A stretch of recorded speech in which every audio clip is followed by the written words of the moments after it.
In your eyes, what will continue to set Indiana basketball culture apart? Oh, I think it's so well established that it'll never go away. I think on all levels, it's going to be there. Mark, thank you so much for joining us on This is Purdue, the official university podcast. You are a renowned Indiana basketball historian, a sports journalist. We're thrilled to have you. We're thrilled to really dig into this unique perspective that you have on all things basketball and ahead of the NCAA Final Four in downtown Indy. So perfect timing. In 49 other states, it's just basketball, but this is Indiana. So we got to dive in today. And of course, I'm joined once again by Derek Schultz, my colleague and sports personality. Derek, thanks for joining us. Yeah, it's awesome to be here, to see the studio and everything. Do I get to keep the This is Purdue You can have mug as well? We'll Awesome. allow it. Awesome. And I you haven't can asked too, about Mark. that. Great. All right. It's all about the swag. So, Mark, we want to dive into, your personal basketball origin story. How did you become involved in basketball? Was that an interest from when you were a young child? Yeah, I grew up in Indiana, so it's hard to avoid basketball. I've got an older brother, 10 years older, who played high school basketball at Pike. So when I'm 5, 6 years old, I'm going to high school games in Pike's old gym. And just the excitement of those games, the band, the cheerleaders, the color of the scoreboard and all that, I just fell in love with it there. And then watching games on television. I was a reader as a kid, so I read the sports section every day in the newspaper. And beyond that, my dad was a Butler grad and not an athlete, but a fan. And so we went to Butler games. He had season tickets for Butler games throughout most of the 60s. So I would go to those games and just fell in love with it at a young age and was out in the driveway playing it every chance I got as a little kid. Did you know that you wanted to work in sports because of that passion for basketball? Yeah, I did. Reading and writing came more naturally to me than math and science. I had that kind of brain. So I think when I was 12 years old, I knew that I wanted to be a sports writer for a newspaper. In fact, there was a sports writer for the Indianapolis News back in the day named Corky Lamb, really talented guy. He went to the same church that I attended growing up. And one day my mom said to him, my son Mark wants to be a sports writer. And Corky said, well, how old is he? And she said 12 or whatever I was at the time. And he said, well, maybe it's not too late to change his mind then. He had been through the wars, that everybody goes through in a career, and things didn't always go his way. So he was a little bitter at that point. But I knew at a young age that that's what I wanted to do. Worked on the student paper in high school and college, that kind of thing. And just kind of always knew that's what I would do.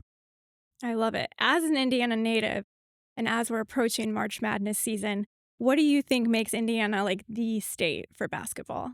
Oh, I think, Indiana got in on the ground floor of basketball. The game was invented in 1891 by James Naismith, and one of his students at the Springfield YMCA in Massachusetts was a guy named Nicholas McKay, who came back to Crawfordsville a year later and brought the game, introduced it in Crawfordsville, Indiana. And basketball is perfect for the state of Indiana, particularly then, in that, the climate in the winter required an indoor activity. Small towns throughout the state where everybody would gather at the gymnasium for a basketball game that became the town gathering venue for everybody. Just caught on, it got a lot of coverage in the media. The state tournament started in 1911. That quickly became a big deal. The Butler Fieldhouse built in 1928 for the state tournament specifically and drew huge crowds, and they're on radio and then later television. And it just got in on the ground floor at the very beginning. And because of the climate and the culture and everything in the state, it just blossomed. Yeah, Mark, you mentioned the fact that the state tournament for high school basketball has been such a big deal in Indiana basketball lore. And what I've always found endearing about the state is the following, not only on the pro level with a pro team, the college level with Purdue, et cetera, but also the high school level.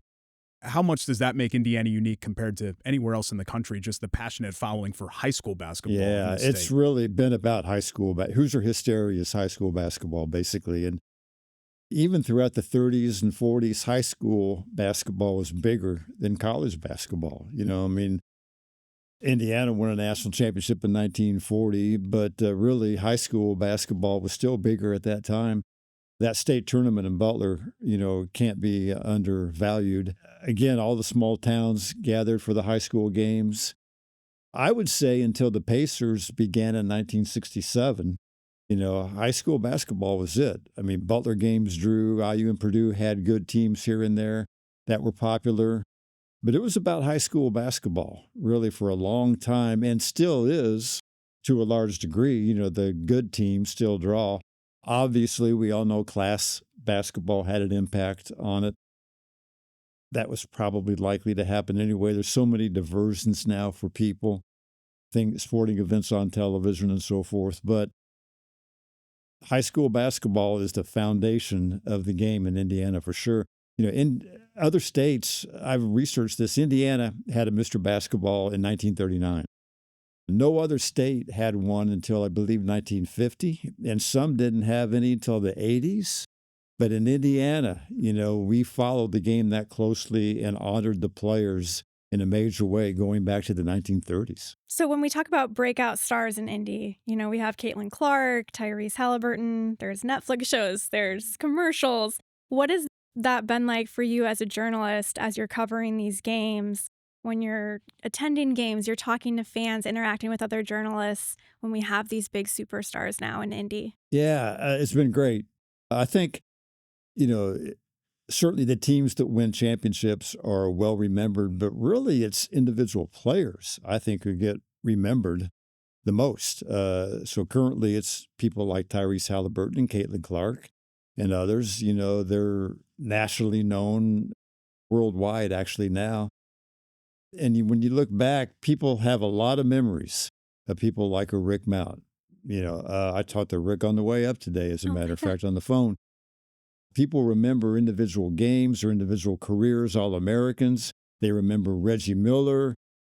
They remember the teams and the success those teams had, but I think people latch onto the players more than the teams long term. They remember them. They remember they know the personalities. They remember the individual games that players had. Tamika Catchings. You can relate to a player one-on-one more than you can relate to a team, I think, because you get to know that player. So the players of today that you mentioned, Halliburton, Clark, and others, just further Hoosier hysteria, further the popularity of basketball in the state. This state has produced a lot of national, even international stars, some of whom you just mentioned, right, with Halliburton and Clark, and then you go back to Reggie Miller. But you talked about Rick Mount, the first ever high school athlete on the cover of Sports Illustrated. Yes. Could you argue that he was perhaps the first real national basketball star that this state produced? Yeah, I think so, because it didn't get the media coverage. I mean, Johnny Wooden was probably the best guard in the world for the first half of the 20th century, but not that many people knew that, or not that many people saw him play. Games weren't televised when he played. But yeah, Rick Mount on the cover of Sports Illustrated in 1966. He's actually the first high school athlete from a team sport to be on the cover. There were a couple of swimmers, Olympic swimmers, who were on the cover before him, but that blew up. And I remember being in 5th grade at Eastbrook Elementary, knowing that he was going to be on the cover because it was in the newspapers. And when we got word that the issue of Sports Illustrated had arrived in the school library, a few of us sprinted down there just to look at it. That was a big deal. That was a huge deal. And of course, Purdue had other great players throughout the 60s and on after that. And, every team eventually will have some great players. And people love that, man. And people will never forget a great player and that player's accomplishments. I always pass by the silo or barn Yeah. with the Rick Mount. Oh, yeah, it's still there. They used to have a sign outside of Lebanon, Lebanon, Indiana, home of Mr. Basketball, Rick Mount. And it stood there for years. And George McGinnis, who later became a great player, told me once that he and a couple high school teammates drove up there just to look at it. They had heard about it, and they just wanted to see it. And then they did a U-turn and went back and looked at it again, I mean, things like that stick with people. George McGinnis, who obviously became a Hall of Famer in his own right, was so starstruck by Rick Mount that when George joined the Pacers, after Rick had already been there a year, he couldn't wait to shake his hand and meet him. He said, I got chills when I shook his hand, this kind of thing. So again, there's a great player in his own right who was just starstruck by a great player who came before him. So again, you remember those players. Absolutely. Derek and I both live in the Indy area. As a writer for the Indianapolis Business Journal, how have you seen the success of Indy sports teams? You think about the Pacers run last year.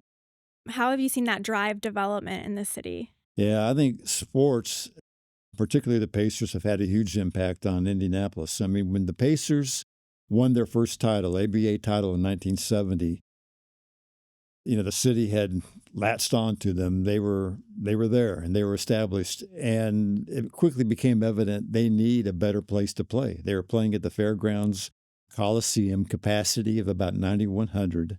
There would be standing room tickets. I bought a couple standing room tickets on my day for $1.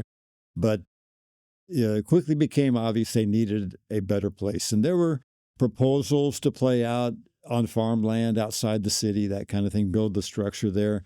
But fortunately, Mayor Lugar stepped in and got it done downtown, and they built Market Square Arena right downtown. And that was huge for the development of Indianapolis. That took people downtown again because it was dying because they were building shopping malls around the suburbs, that kind of thing. And that got people going back downtown. So you open restaurants and so forth. That was kind of the impetus for downtown development. And then, of course, the Field House and then later the Hoosier Dome only furthered that. But sports, and particularly the Pacers, they played a huge role in downtown development. And now with all the Final Fours that come to Indianapolis, it just goes on and on and on. The NFL Combine, I mean, Indianapolis is now known for its sporting events and attractions.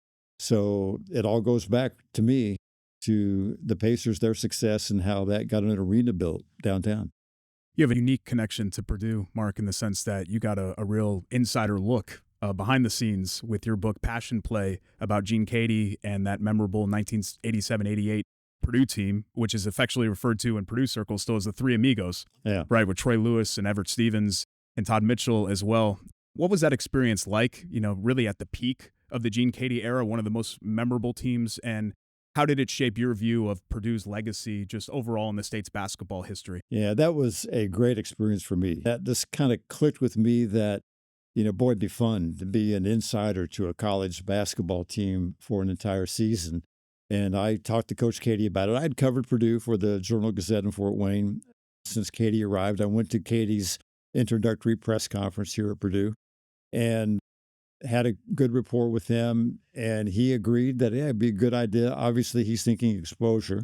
And Purdue had that team with Troy Lewis, Everett Stevens, Todd Mitchell, that had shared the Big Ten title the year before and had a great opportunity to get to a Final Four. And I just wanted to follow it all the way through. And Coach Keady, compliment to him, gave me total access. I went to every practice. I sat in on every coaches meeting. I was on the bench during games, the whole bit throughout the season. Obviously, a coach has to be running a clean program to give that kind of access to an outsider. He put no limitations on me. He joked about wanting to read the book before it went to print, but he never did. He never asked for anything. There were rare times when he said, "Don't put this in the book, Mark," but, he'd make a joke about something. But that was never an issue, So I had total freedom to write what I wanted to and got to know the players. I think the thing that struck me doing that was that it was a reminder of how young college players are. Because they're great athletes, because they're big, you tend to think of them as adults, but they're teenagers. They might be 20, 21 when they graduate, but they're kids in a lot of ways. And I was reminded of that. I was 32 at the time. So that kind of really struck. And it also struck me how the games that you see are just the tip of the iceberg. You think of that, oh, what glory these kids experience, playing this game in front of sold-out arenas on national television. How much fun that must be. Well, you don't see the practices, and you don't see the video sessions, and you don't see what's going on when things aren't going well, how difficult it could be, and you don't remember the fact that there are college students having to get up and go to class like everybody else does, and the pressures that might be on them. So it was a great education for me. I considered it like a graduate level course in covering basketball because you see the whole picture. You learn a lot about basketball itself, all the work that goes into scouting a game, listening to what goes on during the timeouts. These days, cameras are everywhere, and we do see what goes on in timeouts, and they have cameras in the locker room, and there's so much more media exposure today. But in 1987 and 8, it wasn't like that. So it was just a great experience for me. I really enjoyed it. I'm still in touch with most of the players on that team. Everyone has gone on to do well in life. Everyone's still with us, fortunately. And I stayed in touch with Coach Keady for many years. So it also reminded me of how loyal the Purdue fan base is. Purdue basketball was great in the 60s, going to the NCAA tournament, the Rick Mount era, Billy Keller, Herb Gilliam, those teams. They won the NIT in 1974. Had good teams throughout the 80s, won the Big Ten title under Coach Keady in 84, tied for it in 87. So the fan base was plugged in. Purdue fan base was right there. And Purdue fan base was hungry for success and for learning about the program. I found out the book did well.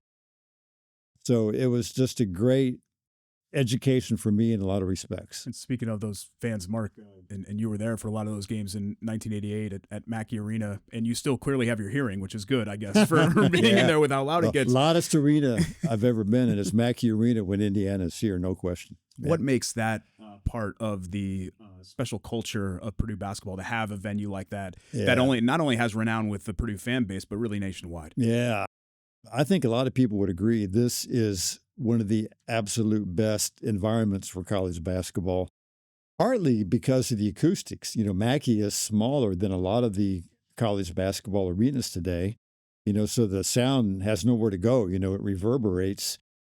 And it used to be that everybody sat on a bench, before they redid it and added the luxury area down low.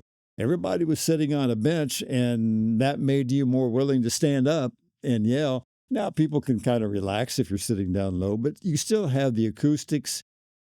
You still have a lot of people sitting on benches, and it makes for just an outstanding environment. I remember when they did that major revision of it, what was that, 10 years ago or so, I forget the exact year, there was some talk about a new arena, and I was really glad that they didn't, because Mackey is a classic place. It's big enough. I know they can put in more people, certainly when things are going well, but it's big enough. It makes for a great environment. You have the luxury seating for the alums, to sit, and, it's a revenue source. But Mackey is just one of the absolute best environments for a college basketball game. I just remember so many games when they get a run going against an Indiana or a nationally known program, and you just kind of be looking at each other in the media area like, can you believe this? This is just amazing, And I remember when I did the book on Passion Play, sitting like with the players the night before a big game, the freshmen would be asking, like, what's it going to be like? What's it going to be like? And guys like Troy Lewis, Todd Mitchell would be saying, oh, just wait. Don't let us get a run. If we get a run going, it's going to be unbelievable. And that's how it is. The noise level here is greater than anywhere. I always love the little videos I see of other coaches saying, Mackey's the hardest. Like everyone's saying Mackey when they're saying what's the hardest stadium to play at. So yeah. We recently had PJ Thompson on the podcast, former basketball player, now assistant coach for the Boilermakers. And he just really spoke to that unique team culture, like Derek and you were just talking about, that education, the loyalty, the family aspect of it. Why do you think that, between Coach Keady and now Coach Painter, their coaching styles and their success, like how has that led into this culture? Yeah. I think their personalities, make that happen. In the case of Matt Painter, he's a guy who grew up in Indiana and knows all about the state of Indiana's basketball traditions. And that's just kind of the way he runs this program. He's not a big ego guy. He's a down-to-earth guy, and he delegates where he involves his coaching staff. He wants a certain kind of guy on his team. And, one thing that impresses me about him is that even if a guy transfers, for more playing time, even if a guy is told to leave the program, those guys are welcome back. They have that alumni game every August, and you see guys coming back who left the program to get more playing time or whatever. And I think that speaks really highly of Matt Painter, that he realizes it's about more than just basketball. And he's not going to be mad at you for the rest of your life if you go off to play somewhere else. It really has to do with the humble nature of guys like Gene Keady and Matt Painter and how they want their program to be a certain way. And they're not driven only by winning and only about their personal success and their power. It's not about power or money or ego for them. It's about having a good college basketball program. They came up in a certain kind of program, and they want the program to still be that way. And it's weird to maybe label that as old school, but in today's college sports world, it probably is old school, right? With NIL and everything like that. Does that sort of value-based, come here, get your education, be better for your future on and off the basketball court, do you think that that connects more deeply with fans here in the state of Indiana because it aligns with those sort of values for the Midwest as well? Yeah, I think so. It really aligns with Midwestern values, and particularly when you're not playing in a big city, when you're not playing in Louisville or Chicago or whatever, even Columbus, Ohio, it just fits better that way. So absolutely, I think it does. I'm curious, we talked about your book, your experience writing that kind of all access behind the scenes pass you had. What was it about that 1988 team that really compelled you to write the book? Well, just the chance they had to win a national championship. They again had tied for the Big Ten title with Indiana the year before, had, all these guys coming back, 4 of their starters coming back. You had these 3 seniors who were in their 4th year. And so mainly the fact they had a chance to be really successful, but also the opportunity that Coach Keady allowed me, knowing the coach he was, I knew what kind of program he ran and that I wouldn't have to turn the other way a lot. I wouldn't have to hide anything or hold your nose. Yeah. So it all fit together. The timing was right for me. I was just at a stage of my career that I wanted to do something like that. But mainly the fact that team had a chance to be really good. And I knew they were good guys. And I wanted to get into what their experience was like, who these guys were, and how they felt about different aspects of playing major college basketball and tell their stories as well. And it had to be the right kind of guy, to do that with. He didn't want guys who were troublemakers, that type of thing, and tell that kind of story. And, you may not know this, but I tried to repeat it with a couple of Matt Painter's teams, when they had the team, 2009 or 10, when Hummel, Jawan Johnson, each one more were going to be seniors. Yeah. I did it again. I spent that season with them. Matt gave me that access again to do it. Rob goes and blows out his knee on the first day of preseason practice, but I had already committed to doing it. I actually was staying in Coach Keady's house. He was out at St. John's with Steve Lavin. I paid rent and stayed in his house. Wow. But that season, it didn't quite work out, and then Rob Hummel was going to come back the next year. I thought, well, that could be a great story. And I came back and spent a second season doing that every day with him, every meeting. But there just wasn't enough there to do a book that people would want to buy. It's hard enough to sell a book these days, and those seasons weren't championship seasons in any sense. Still, no regrets. A great experience for me of being in that program for 2 seasons and seeing every step of the way. I was older then, more of a generation gap between me and the players. Didn't get to know them the same way I knew the 88 guys, but did get to know a lot of them well and still I still see Tyrone Johnson in Indy, and I run into Kelsey Barlow, and I talk to Rob Hummel now and then, and, establish relationships.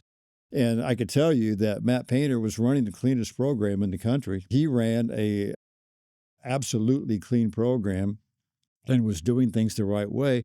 But, the seasons, because of Rob's injury, just didn't quite work out the way they hoped. So didn't do a book, although someday I would like to do something on those teams and what became of those guys and how things evolved. But that's further down the road. I love to see Robbie's career as a sports journalist now. Yeah. I'm always watching for Oh, him. yeah. Yeah. We have to get him on here. What about your interest in the Pacers? I was 12 years old when the Pacers began play in 1967 and went to some games that first year at the Coliseum. I remember their very first game in October of 1967, talking to my older brother, we should go to that game, And we didn't, which was a good thing because it was sold out. They gave away so many tickets, they actually turned people away. They had a smart GM who wanted the first game to be a big thing, so he gave away For a lot free? of tickets. Oh, yeah, Okay. yeah. Every fire department and police force, and they just flooded it with free tickets to make sure they had a big event. And so I followed the Pacers from the very beginning. Went to some games that first year. First game I went to, I got Rick Barry's autograph. He was doing radio for the Oakland Oaks, and just stayed with it. Went to games throughout high school. College was away from it somewhat, but then I was working in Fort Wayne. And when I moved back to Indianapolis in the mid-'80s, began going to games again. So I always had a big interest in the Pacers and certainly followed their championship teams closely. And then when I became a working journalist, had an opportunity to write about those guys and get to know them. Got to know guys like George McGinnis and Mel Daniels well, Billy Keller.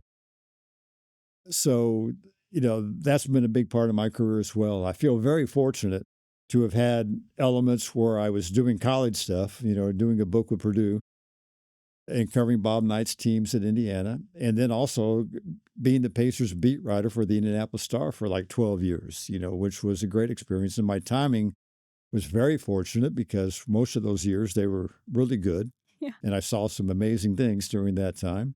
And really enjoyed that as well. So I've been very lucky with my timing.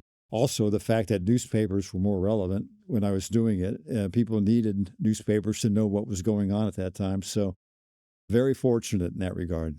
We touched on this a little earlier, but what do you think that the NBA Finals and the Pacers making it that far last season meant to the state of Indiana? Oh, a lot. And people just fell in love with that team, and they had so many dramatic moments, the Halliburton shots, and just players just going off. I mean, the games were so good, and the team was so likable, good guys. And people in Indiana want to like the players. They want to think of them as good guys. They'll support any team that wins, but you want the guys to be guys you feel like you would get along with or like. And that team was certainly one of them. And it just clicked, I mean, boy, you never saw so many people wearing Pacers merchandise Yes. throughout the playoffs, throughout the summer, and even now. That they're, because of the injuries, not having a good year, I think fans are giving them a pass. They understand. They have so many great memories from last year that they're still clinging to that and still going to games and still liking this team. It can't go on this way for long, but, they still like the team. And I think that team really took hold. And in the similar way that some of the Reggie Miller teams did and the ABA championship teams did. We saw the NBA championship decided in Indianapolis last year, as well as Oklahoma City. This year, men's basketball, Final Four, making its return to Indy. And it's been in this rotation, so we've seen a lot of great Final Four memories here in Indianapolis, including Purdue's second trip in 1980, one of their 3 trips at the old Market Square Arena. Yeah. What makes the Final Four special to you, Mark, especially when it's right here in our backyard? Yeah, well, it brings the whole country together. It's the Final Four is as big a sporting event as there is, right there with the Super Bowl. I can't quote you TV ratings or whatever, but it's obviously very big deal. And when it comes to your city, the nation converges. And I covered the Final Four in 1980 when Purdue was in it. And it was a big deal then, but not like today. To think of a Final Four being in a basketball arena and not a football stadium, that's pretty quaint by today's standards, but really enjoyable. And just the color, you still have the cheerleaders and the bands and everything. It still has a more of a innocent atmosphere than the pro game does. And they're a lot of fun to cover. You have 2 games on a Saturday, and then it's a tournament, so you have another game on Monday. And it's just a great thing for any city that gets to host it. And it's the best. It's never better than when it's in Indianapolis because it's the perfect city to host an event like that. I've covered Final Fours in Dallas and Philadelphia, other cities. And it's not the same because I covered it in Seattle once, you're always getting on a bus, being taken to a practice or a press conference or a game or whatever. And it's okay, but it's not convenient. Indianapolis, you can walk to wherever you want to go. You walk to dinner, you walk to practice, And when you're doing that, you're mingling with people there for it. You're mingling with fans from other teams, and it creates a more festive atmosphere. It's a party. You're out at restaurants and fans from all over are there. And I think that's what people love about it being in Indianapolis. It just has the best atmosphere of any Final Four. These other cities are usually bigger. You're all spread out. You're having to get on a bus or take an Uber somewhere. So Indianapolis, just a perfect place for a Final Four, and that's why it has it so often. I love that word, festive. That's fitting. In your eyes, what will continue to set Indiana basketball culture apart? Oh, I think it's so well established that it'll never go away. I think on all levels, it's going to be there. Not the same in high school as it used to be. We all know that. But Purdue and Indiana are never going to go through too many seasons where they're not good. Notre Dame is going to be a factor. Butler's had its moments, that kind of thing. The Pacers have been well managed over the years, so they'll have down years, but never be too far down for too long, I don't think. So the teams will be there good enough to attract a fan interest. And it's just it's a part of our lives, particularly for baby boomers like myself. It was a part of your life growing up, whether it was watching the state tournament on television or you're being an IU or Purdue fan or going to a Butler game or whatever. It's just part of the culture.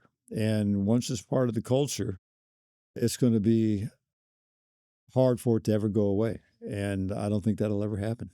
Saw the chair throw, covered the Purdue game at Indiana when Bob Knight threw the chair. What was that like in person? Great.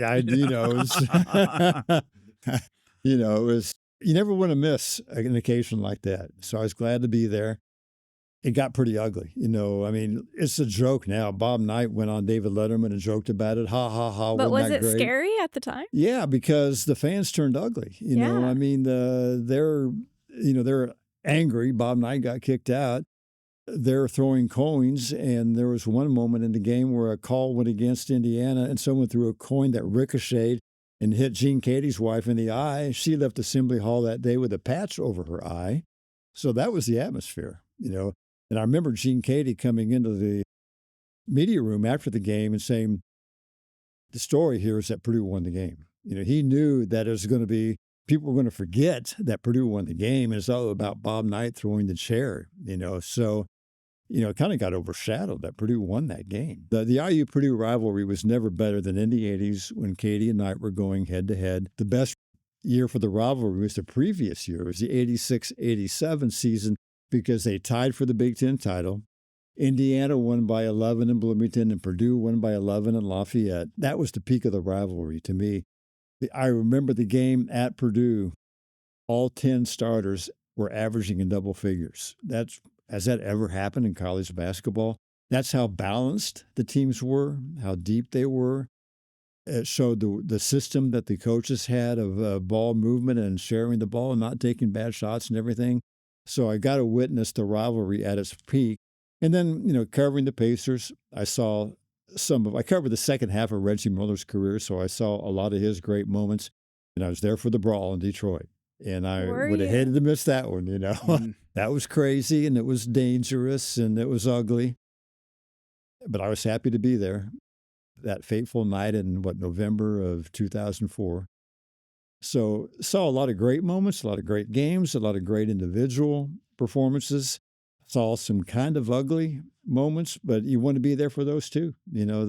The ugly moments kind of make you appreciate the great moments that much more, and they're historic. Things will happen over the course of history that we don't, feel real good about, but they happen. So, you do it long enough, that you'll get to see some of those. And I've told Derek, that when you get to be my age, you'll be regarded as a historian as well. And you'll see a lot of great moments that you can talk about. And that's what, the fun is of being a sports journalist. You get paid to go see a lot of these great moments. Well, it's a sign of respect, Mark, to say historian, not your sign of your age, I promise. Okay. All right. I mean, going back to Keady and Knight, too, I think it is important. We had Coach Keady on This is Purdue. They were close friends. Yeah. Behind the rivalry, these were two men that were close friends, for many, many years. So yeah, and they became better friends, of course, after they retired, and they did some speaking engagements together, and they shared a lot in common. The way they played, shot selection, sharing the ball, aggressive defense, that kind of thing. They were different in some ways. It was just an absolute tremendous rivalry, and there were some blowouts here and there, but there were so many great games. And I always felt like the fans felt the rivalry more than the players, because the players knew one another on each other's team to the most part. But that fan intensity certainly got under the skin of the players, and they felt it, and they looked forward to those games and loved playing in those games. So tremendous rivalry that I was privileged to see. By the way, Kate, and Mark can check me on this, I'm pretty sure Gene Keady, 21-20 all time against Bob Knight. Yes, you're winning right. record. Absolutely. Just want to put that out there and get that Put it out on there. record. Yeah. Thank you, Derek. And that's no small deal. That's no small thing. No other coach could make that claim, right? No other Big Ten coach certainly could go toe to toe with him like that. And really, maybe the most fun games I ever covered were when Purdue won in Assembly Hall. But just great games, and the atmosphere is so good, and the passion is so intense. You won't see that very likely in many pro games. And to cover games like that, just to be in the building, you feel privileged. I can't thank you enough. It's been so fun. Derek, thank you for joining. Yeah, anytime. And I'm going to take you up on the coffee mug as well. I'm going to stick that in my bag. I'll give you a couple, We have some extras. Okay, well, thanks again, Mark. It was awesome. Thank you, guys. Appreciate it.